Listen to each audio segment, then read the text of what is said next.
All right, guys, so we're starting off part 2 with a little bit of a mistake. I lost the video regarding my lower unit disassembly. So what I'm going to do is show you the diagram here, what I inspected. And I didn't find anything wrong with mine. However, I did put the sun gear in backwards, which is a big deal. And I'll explain that. And I forgot to put a Torrington bearing in the correct spot. And that also created me to have input shaft end play issues. So let me go over the diagram here, what I did wrong, what you should check for, and then we'll go through the rest of the steps of the video, air checking and all that kind of stuff. So here's the disassembly of a lower unit. So you have a couple sets of Torrington bearings in this unit. So you've got a set here, a set here, and a set here. You basically have to separate this from this to see these. These you can inspect pretty easy, and these are very easy to inspect. And the picture is misleading here of this Torrington bearing. You know, if you look at it, because in honesty, it sits on top of the sun gear, okay? And then the shaft sits on top of that Torrington bearing. So in reality, this should be, in my opinion, down here, okay? So when you disassemble it, just note that. And then your sun gear, this piece here, you'll see it's flat on the top, and then there's a bevel on the bottom. And that bevel, basically, it rests on top of this Torrington bearing here, okay? So I had bevel side up, not bevel side down, so it was pushing everything up, okay? And so I couldn't get my proper end play. And then the other thing was I put this on top of the sun gear shaft, not on the bottom of the sun gear shaft, okay? Because again, I'm looking at the diagram, and it should be resting on top of the sun gear. Now, the other things is your sun gear shaft here should be nice and tight, okay, to the drums. If there is, you know, if it's real loose and there's a lot of play, you should be replacing, you know, these bushings and stuff. So that's kind of the big thing that I inspected for. I inspected my one-way roller to make sure it was good. I also inspected to make sure there was no teeth damage on the sun gear, and then no teeth damage as well on my, what's the word I'm looking for? My output carrier, you know, basically your little gears inside of here. I can't think what they're called right now off the top of my head. Drawing a brain fade. But anyway, just check the gears, make sure they're not chipped here on your sun gear, you know, and then as they go inside of here, they're not chipped there either. And then, you know, obviously a good inspection of your bushings. So that's the main thing I checked on my lower gear unit. And then I also replaced the lip seals on the piston itself. So you do have a piston that goes on the end of it, the whole assembly, onto the center support. So the center support, again, I checked the bushings on it, and then I replaced the lip seals for the center support. Now, the center support's not shown here, but I did basically replace those lip seals. So here is the image of the center support, you know, where I put on the Teflon rings on the center support. And then here's the lip seals that are replaced for the piston itself. Guys, don't forget to replace this O-ring. I've got it lubed up. That's why it doesn't look like an O-ring. But don't forget to replace this O-ring on your gear set assembly here. It's also included with the JW kit in the exterior seals package. All right, guys, so you can see I pulled the seal out, and I started driving the bushing out because I'm going to replace the tail shaft bushing since, right, the drive shaft rides in there. So I'm just using this bushing driver or seal driver, you know, race driver, a little bit of whatever I got to use it for driver. And it's popping right out, so we'll take this one out. And just for, you know, my own, where they drove it in, right, you can see where the groove rides. I'm going to basically try to put the grooves in very similar position. So finish driving this out, and then we'll go ahead and pop the new one in. All right, guys, as you can see, I've got the tail shaft housing all sandblasted and cleaned up, and I've got the new bushing mostly in. So basically just taking this end of the seal driver, bearing driver, whatever, and just taking my time, make sure it was squared when I, started hitting it. And now I'm just basically taking it in until we get flush with the tail shaft housing, and then we'll put the new seal in, and this will be done. And then if I want to, I can paint this. I'll probably paint it before I put the seal on. I haven't decided, guys, if I'm going to paint it or not, but I decided to go ahead and put the seal in. We can mask it off. You can see new bushing in, new seal, sandblasted, nice and clean, ready to go. One thing I did, guys, I forgot to mention is I used a little bit of this, which is a sleeve retainer, on the bushing going in, because when I looked at the original one, they had actually dimpled it, into the sides to help kind of keep it in the case so it wouldn't spin. So I just added a little bit of this sleeve retainer. Hopefully we will not have a bushing spin here. And then I did the same thing on the bushing here at the back of the case. Now the other thing I did at the back of the case, because I'm going to put the, make this a roller bearing, is I brought the bushing just a little bit sticking out of the case, towards this direction, right? So that way the bearing will have a kind of something to keep it centered in the case. So I brought the bushing out just a little bit on this side. All right, guys, so we've got this part of the valve adjusted, and what I found easier to do is actually take my grinder here while it was running and just kind of take it and just let it do the work. That made it a whole lot easier. It was quicker than trying to use the lathe. So now, like I said, I need to basically take now a piece of this and flatten it so it's the same height as these, basically just straight across. We'll just kind of lop this little, this little 1/8 of an inch off. All right, guys, you can see now I've got the flat ground down about the same height as the rest of these. We got the chamfer, so this valve is done. Now we need to modify the next valve. This is the manual valve, guys, and this is the next one we need to modify. So you need to take this from your valve body because this is not included with the kit. Here's the diagram that we need to modify. This is only for the cast ones. This is not for the billet pieces. All right, so if you have a billet one and you're following along, you don't need to do this. So basically you can see here is what I need to do. I need to take this one here and basically grind it flat with this, okay? Not to this, right, but to this here, grind it flat, as you can see. And then we need to go basically grind this mostly flat until the last 1/4 of an inch. We need to leave a 1/4 of an inch here. So we'll measure 1/4 of an inch. I'll take some sort of a scribe and mark it. We'll grind this down and grind this down, and I'll show you what it looks like when I'm done.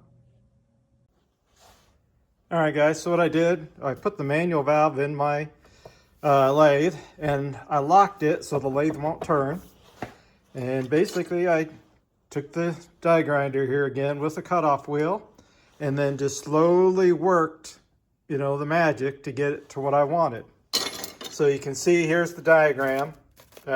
Yes, it's upside down because the manual valve is in the opposite way, so I could get it secured to the lathe. And basically, we ground it smooth, to the surface here. And then, basically it's looking, a radius here. We have maybe not the best radius, but we do have a radius. And I did use this file, a round file. And I'll probably work it just a little bit more to get a little bit better radius there. Sorry about it getting blurry. But we'll work it just a little bit more, file that smooth, and we got the manual valve done. The next thing we need to do is drive a check ball into the case. All right, guys, the next thing we're going to do is we're going to air check the direct, the forward, and the lower unit. Okay, so the lower unit's real easy to check. Normally, the guys sell a separator plate and you can air check them in the vehicle, or in the transmission, I'm sorry, all assembled. But somebody came up with an idea that you can basically take a piece of 2-inch material, machine it and all that, but I went ahead and 3D printed some. So let me show you how you can air check these, and I sell these. You can find these on eBay, guys. Now this one, I do not have the O-rings on. I'll take them off of that one. I'll take them off of that one, and then I'll show you, how these work. But this one is the easiest one to check. Now I'm running, I don't know, somewhere around 30, 40 pounds of air pressure. So all you gotta do is go here. There you go. Now you're gonna have frictions and steels on top of this. Okay, guys? And there you can see the hydraulic pressure will push that up. It doesn't leak, it does exactly what it's supposed to. Now, this one's gonna be a little harder to do since I don't have anything to set up my camera on. Let me try it. All you need to do, guys, is take your air gun, and I've got a 1/4-inch hole here, okay?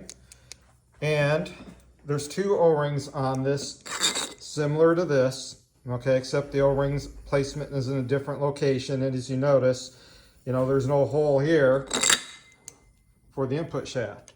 All we gotta do is blow air in here, and you will see the piston move. Now what I want you to do, guys, is look in this area here, and you'll see the piston apply. See it?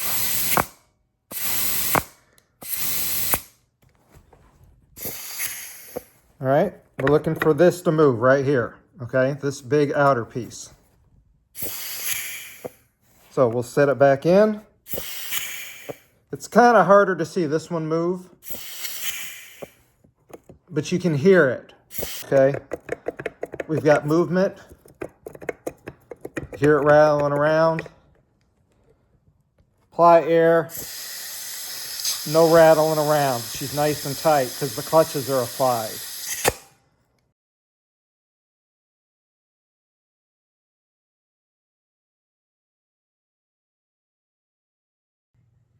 All right, guys, so we were able to muscle in the lower unit without any type of device to hold it up there.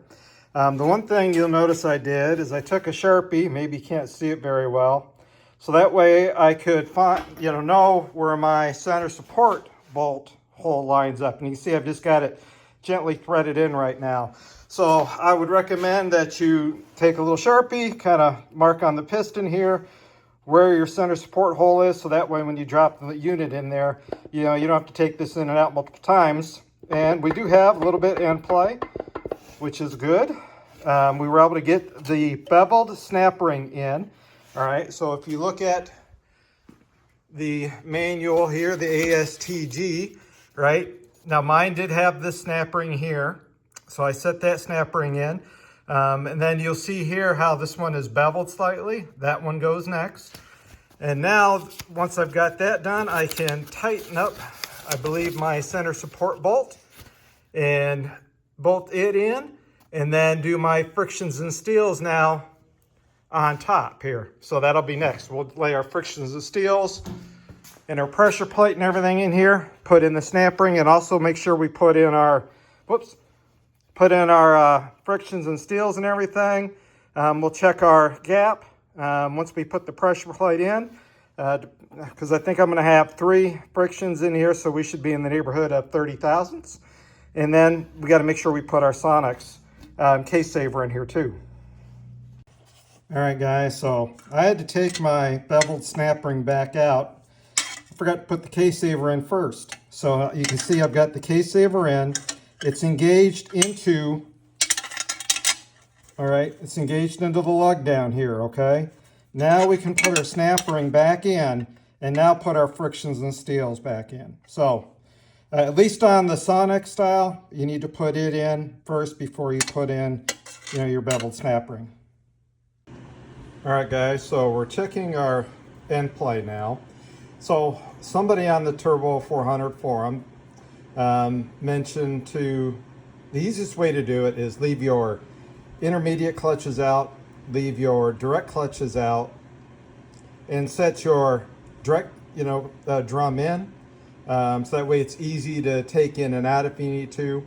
Also the same thing with the forward clutch, you can just set it on top of the direct and you're not having to rattle it and get it lined up and everything.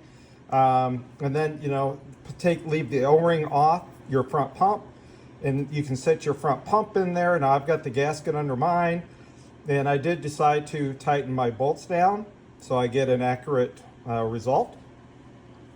And in the kit that I got a thin, a medium, and a thick fiber washer that's on the back side of the pump.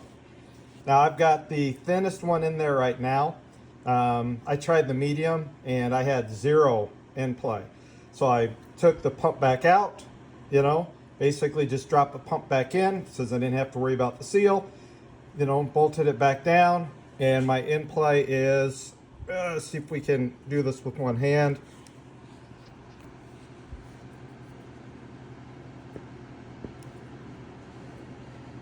Okay, looks like it's in the, I don't know, what is that, 17 thousandths area? Roughly about 17 thousandths in play. And so you're supposed to be between, I think it's between 7 and 19 thousandths.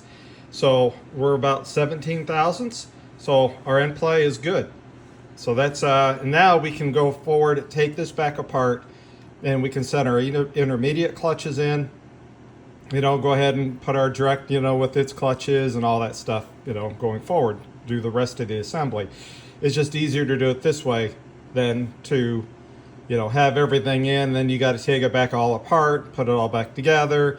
You know, this way you can do it quickly and then you can do your final assembly. All right, guys, so I was able, in the kit that I got from JW Transmissions, it came with 4 frictions. And so I was able to fit all 4 frictions in here. It originally came with 3 in the transmission itself, but when I rebuild it, I'm able to get 4 in. So when I check my frictions and steels, you can see here, this one is thinner than this one. So I was able to use one thick one on the bottom, on top of the piston, and then go friction steel, friction steel, friction steel pressure plate. So that way I was used one thick on the bottom and then 3 thins in between, and then the pressure plate on top with the extra heavy duty snap ring that I also got with JW Transmissions. So we've got just a hair over 40 thousandths. You know, I could try to put another thick in to see if that would take up the clearance. And I may try that just to see if it gets, you know, if I can't get the feeler gauges in there or where we're at. But I'm going to try taking one more thin out, putting one thick in, okay? And then we'll see what our clutch pack clearance is. But essentially, I can get 4 in the intermediate. All right, guys, so if you want to make sure you've got your direct all the way down, now I've got my intermediates in place, all my frictions and steels. I'll install my frictions and steels here in just a second. In the direct, probably should have done it before I put it in there. But if you go right where you put your center support bolt, and if you don't think you've got your direct all the way in, put a little air to your direct. And if your direct jumps up, now those are the intermediate frictions and steels you're hearing, but if your direct, or if your direct drum lifts up, it's sitting on top of a piston or one of the frictions. So now we know that we've got it all down. The other thing you can do is look at the splines. The splines for the direct should be basically in line with the splines on the sun gear, or the sun shaft, I should say. So let me go ahead and put in all the frictions and steels next, and then we can set our forward in place. All right, guys, so I've got the intermediate clutches and everything set in place. I need to check my clutch gap, but before I do that, make sure I torque the center support bolt down to 22 foot-pounds. So line up your frictions first, and then set your direct down in there. You may need to rattle it around and move it to get it to drop all the way in. And then do the same thing with your forward. align your frictions, and then rattle it around until it drops all the way in. You can see where we've got our gasket here sitting in place. I'm going to install the pump without the seal on it initially, and then we'll torque it down, and then we'll check our end play to see how it's looking. So that way, I can pull the pump out, no problem, put it back in if I need to a couple times in case my end play is not so hot. So anyway, let's go ahead and bolt the pump down, like I said, without the O-ring, check our end play, and then we'll see if we need to do anything. All right, guys, so we've got the pump gasket in place. Now, the other thing I do is take a couple of bolts here, use these as alignment pins. So when we go to set the front pump in, we can kind of guide it on with these, and then, we can bolt the front pump down. So that's the next step. Don't forget to put your O-ring on and, lube it up real good when you put it in. All right, guys, so we do not put this in, which is for our intermediate band. We just leave that out because we're not using a band. And then we do put in a new seal on our reverse piston. Here is the gasket. As you can see, we need to make sure it kind of lines up here, like so. And then we'll bolt this sucker down. Now, I'm using the original band. I did not buy an aftermarket band. Now, there's a couple guys that say you can blow air in through a hole. And if you see, your output shaft basically kind of move a skosh, that the band is applying. I'm going to try and see if I can figure out how to do that. But let me go ahead and bolt this on first, and then we will see what we can do to figure out how that does. All right, guys, so the next thing we're going to do is install our trans brake valve, or this is your vacuum modulator valve that we modified. So I'm assuming the spring goes right here. It doesn't say really where to put it. And we're going to slide it right in here like so. You can see it spring loaded, slides back and forth. Now, here's our trans brake solenoid. I put an O-ring on it and a little lube. So we'll now pop this in. And if you notice, okay, applied, not applied. See, applied, not applied. So what we're looking for applied is it's 1, 2, 3, 4. These are the 4 rings in the directions. It wants to see 2 and 3 applied, okay? And then not applied, it should see 3 and 4. So I'm assuming this is applied, and I'm pushing in, and this is not applied, so then you see, or maybe it's the other way. This is applied, not applied. Anyway, we'll figure it out when we hit power to this thing and what it does. But let me go ahead and bolt this in with the little bracket that we used on the vacuum modulator to hold it in place. All right, guys, so this is the rest position, and watch how fast this applies. Now, this is granted, okay, a car or a drill battery, but we're just testing it real fast. This needs to be free and moving, which we are. You can see the spring that kicks it back. So we are good to go. All right, guys, so the next thing is install the valve body. So I've put the manual valve in, all right, that we modified. You can see here's the modifications to it. I've got the metal separator plate here. It says not to use any gaskets. That's why it was very important to flat file the surface of the case. So now I'm going to set the valve body in place, and you can notice, make sure there's a grease check valve right here that they put in with the Hipster. We do not remove that. That is the only ball that stays in the valve body. And we will torque the 5/16 bolts to 15 foot-pounds and the 1/4 inch bolts to 10 foot-pounds. And then we can put on a filter, and then after the filter in the pan, it says that the last thing to do, smoke the competition. So basically all I got to do is bolt the valve body on, do a tube, the filter, and I'll show you the pan that I have. And there we go, guys. Valve body is torqued on. We have the shift lever here installed. Okay, so we know what gear we're in. It might be hard to do it now that I've got it torqued on, but we'll put something over here in a second and make sure I can rotate it and get it in the different gears. So this is a kit from FTI. So I got this through Summit Racing. See a nice cast aluminum pan, Allen head bolts. The filter, this is not the Dacron style, come with the tube.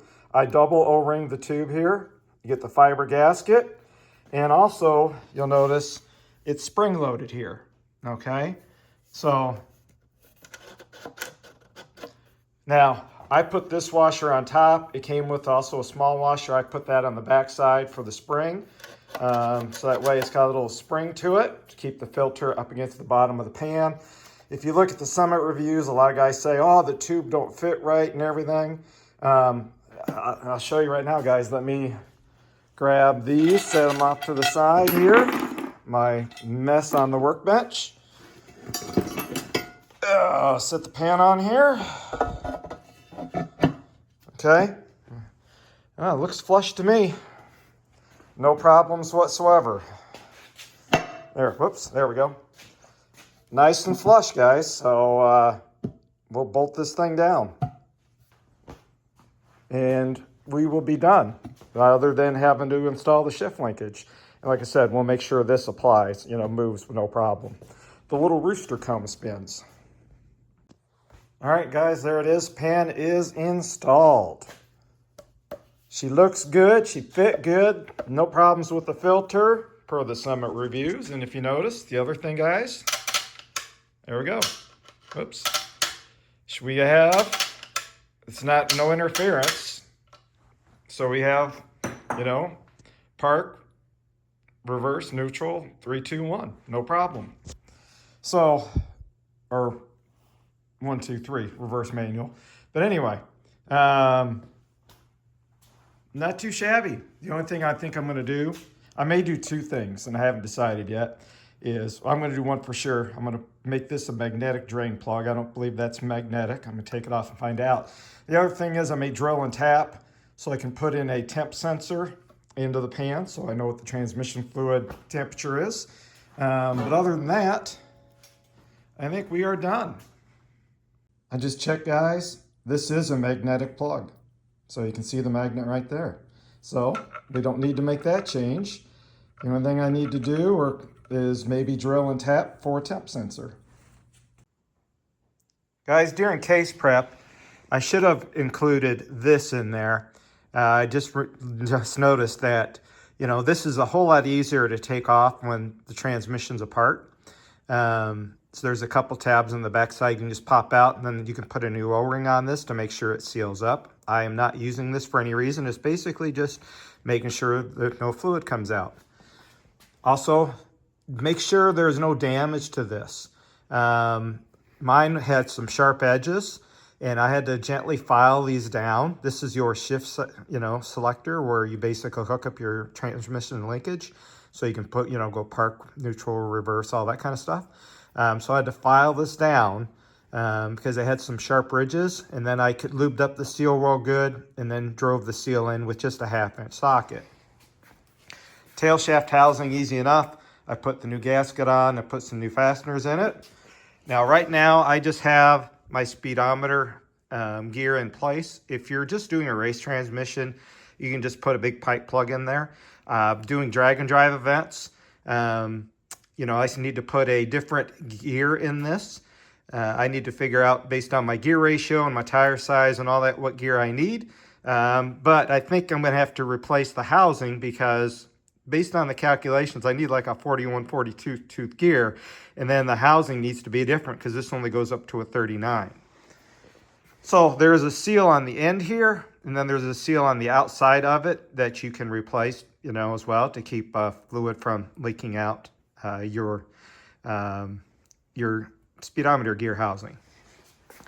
And then, I did not put the governor back in because being a reverse manual valve body, don't need it.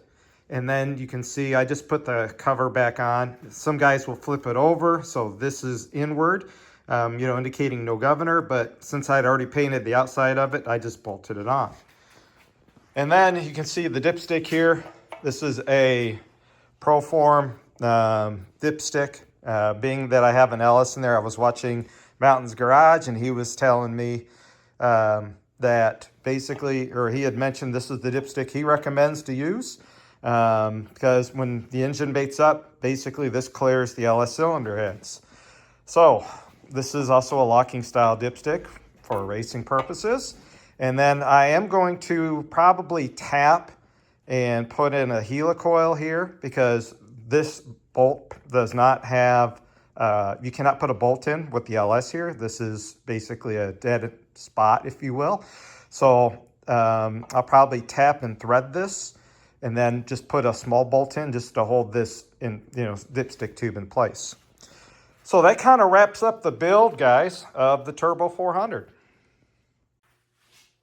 So wrapping it all up, guys, the Turbo 400, other than my mistake and not putting the sun gear in properly, and then putting one of the Torrington bearings in the wrong location, because the diagram does look, doesn't, it looks like you put it on the top of the sun gear shaft, not on the bottom of it, on top of the sun gear.